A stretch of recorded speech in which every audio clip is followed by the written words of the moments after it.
The NDAA is complete. I have been assigned to be a conferee on the conference. Here, we're going to follow me. We're getting in an elevator. And we didn't get to participate at all. As a matter of fact, the whole NDAA deal was made between Speaker Johnson, Chuck Schumer, and the House committee. And people like me, we didn't get to participate, and we were appointed to participate. Well, let me tell you what the final product is and the deal that was made. So the policy is in place. The funding is there for abortion travel. The policy is still in place for trans and the military and everything that goes with it. Democrat trans policy, Democrat abortion policy. $300 million for Ukraine is back in the NDA, even though I had worked hard to take it out, it's back in.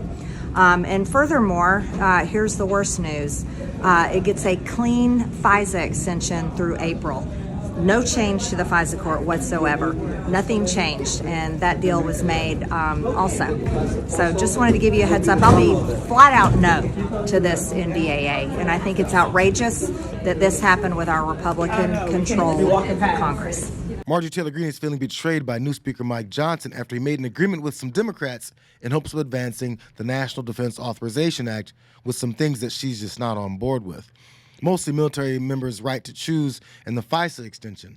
And she's been telling anyone that's willing to listen. Blocks any federal funding to go towards abortion, and that includes abortion vacations. This is where women in the military, they would have it paid for them to travel to another state to have an abortion. That's the wrong thing to do. We should be supporting motherhood. We should be supporting women in the military being moms, not having abortions. In order to oppose some people's rights, it's necessary for politicians to downgrade and simplify those rights as frivolous. That's why Greene uses terms like abortion vacations over and over again.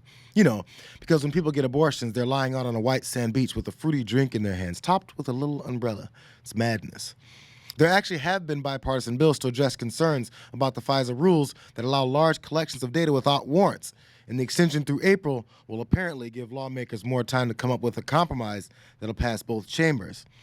Now, then again, though, 1 month before Speaker Johnson got the gavel, he did sound a lot like Marge, though. Historically, Americans have traditionally held the most positive view of the U.S. military among all of our institutions, but something changed last year. Right now, less than half of Americans now have a great deal of confidence and trust in the military. You want to know why? The reason stated is because the military leadership has become overly politicized. They're addressing issues that don't have anything to do with our national defense. And the best example of that probably is Secretary Austin's policy of reimbursing travel expenses for service members seeking an abortion. The law is clear, as the chairman has stated. Title 10, Section 1093 explicitly prohibits funds available to DOD from being used to perform abortions. The statute was drafted, passed, and signed into law by the people's duly elected representatives. And this politicized Department of Defense has decided to create a workaround. Thankfully, the House-passed NDAA will end this lawlessness. We have to stand for that. The House has spoken on the issue, and the House's position is very clear. Uh-oh. It's looking like Marjorie's beef with Speaker Johnson might have some seasoning on it, considering he openly spoke against providing our service members the ability to choose as well. It could be that the pressures of recognizing that what one group of dissenting lawmakers says means much less now that he's the speaker, and a lot of the ineffectiveness of Congress would definitely fall on his shoulders.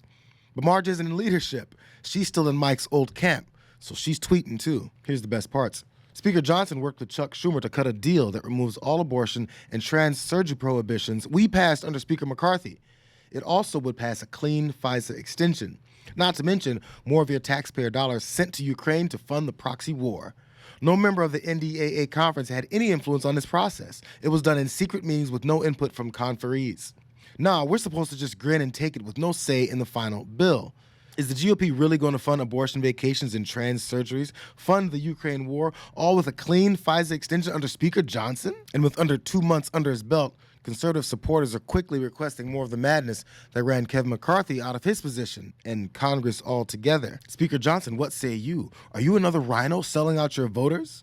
Representative Matt Gaetz, looks like we're going to have to wear out that rule to vacate the chair. This is absolutely unacceptable. Matt Gaetz, time to get rid of Speaker Johnson? Motion to vacate. Vacate the chair. I hope Mike Johnson, who now considers himself Moses, is ready to deal with the chaos that might be brewing among congressional Republicans, because Moses had God on his side. But among fake Christian politicians, they're less concerned with God and more interested in his balls. Have Republicans forgotten how to wield power? Yes. Like, if we had our balls cut off, sorry, Marjorie. No, they don't have any balls, most of them.